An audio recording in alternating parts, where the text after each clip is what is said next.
नमस्कार मित्रांनो, आज आपण बघणार आहोत जिल्हा न्यायालय प्रश्नपत्रिका 2023 ची। हा आपला प्रश्नसंच पहिलेच आहे। यामध्ये आपण 1 ते 50 प्रश्नसंच पूर्णपणे मोफत घेणार आहोत आणि प्रत्येक विषयावाईज आपण इथे प्रश्न घेणार आहोत TCS पॅटर्ननुसार। तर प्रत्येकी 20 प्रश्न असतील। तर पूर्ण व्हिडिओ बघा मित्रांनो। आवडला तर नक्की लाईक करा, शेअर करा आणि सबस्क्राइब करा। चला तर आजचा पहिला प्रश्न बघूया आपण। प्रश्न क्रमांक आहे पहिला, न्यायमूर्ती DY चंद्रचूड हे भारताचे कितवे सरन्यायाधीश आहेत? ऑप्शन 1 49, ऑप्शन 2 50वे, ऑप्शन 3 51वे आणि ऑप्शन 4 आहे 52वे। तर याचं योग्य आन्सर आहे ऑप्शन क्रमांक 2 50वे। प्रश्न क्रमांक आहे 2, सर्वोच्च न्यायालयाचे न्यायाधीश संख्या ठरवण्याचा अधिकार कोणाला असतो? तर याचं योग्य आन्सर आहे ऑप्शन क्रमांक डी संसद। प्रश्न क्रमांक आहे 3, राज्यपालास आपल्या पदग्रहण समयी कोणाकडून शपथ घ्यावी लागते? तर याचं योग्य ऑप्शन आहे मुख्य न्यायाधीश उच्च न्यायालयाचे। प्रश्न क्रमांक आहे 4, उच्च न्यायालयातील न्यायाधीशांच्या नेमणुका करण्याचा अधिकार कोणास आहे? योग्य आन्सर आहे ऑप्शन क्रमांक सी राष्ट्रपती।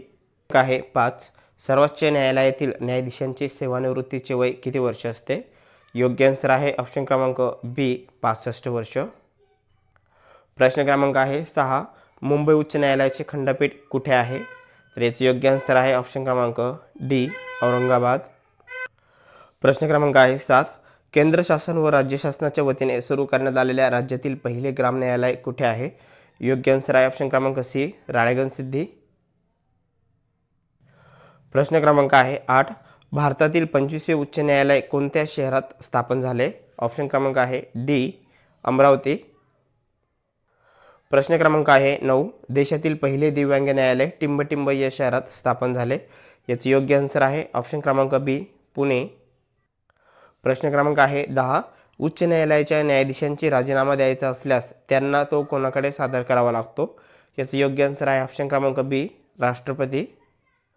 प्रश्न क्रमांक आहे 11, मुंबई, मद्रास, कोलकाता येथे भारतातील पहिले उच्च न्यायालय कधी स्थापन झाले? योग्य आन्सर आहे ऑप्शन क्रमांक सी 1861।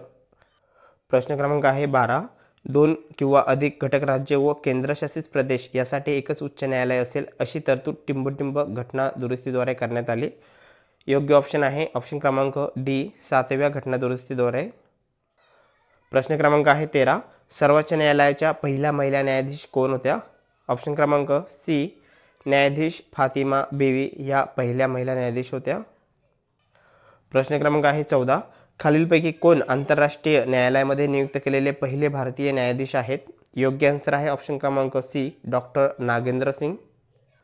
प्रश्न क्रमांक आहे 15, टिंबटिंब या एकमेव संघराज्य प्रदेशात स्वतंत्र उच्च न्यायालय आहे। ऑप्शन क्रमांक आहे बी स्वतंत्र। योग्य आन्सर आहे दिल्ली। प्रश्न क्रमांक आहे 16, कोणत्या कायद्याने ग्राम न्यायालयाची स्थापना झाली? योग्य आन्सर आहे ऑप्शन क्रमांक सी ग्राम न्यायालय कायदा 2008। प्रश्न क्रमांक आहे 17, राज्यातील पहिले कायमस्वरूपी बाल न्यायालय खालीलपैकी कोणत्या जिल्ह्यात सुरू करण्यात आले आहे? योग्य आन्सर आहे ऑप्शन क्रमांक डी पुणे। प्रश्न क्रमांक आहे 18, भारतीय सर्वोच्च न्यायालय टिंबटिंब या दिवशी अस्तित्वात आले। योग्य आन्सर आहे ऑप्शन क्रमांक सी 26 जानेवारी 1950 रोजी। प्रश्न क्रमांक आहे 19, सध्या महाराष्ट्र राज्यातील उच्च न्यायालयातील मुख्य न्यायाधीश कोण आहे? योग्य आन्सर आहे ऑप्शन क्रमांक डी देवेंद्र कुमार उपाध्याय। प्रश्न क्रमांक आहे 20, खालीलपैकी कोणते मुंबई उच्च न्यायालयाचे खंडपीठ नाही? तर ऑप्शन आहे डी म्हणजे मुंबई येथे नाही, तर मुंबई उच्च न्यायालयाचे खंडपीठ औरंगाबाद, नागपूर आणि पणजी येथे आहे।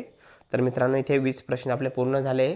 पुढील प्रश्न बघण्यासाठी चॅनलला सबस्क्राईब करा म्हणजे तुम्हाला येणारे पुढील व्हिडिओ लगेच दिसतील। धन्यवाद।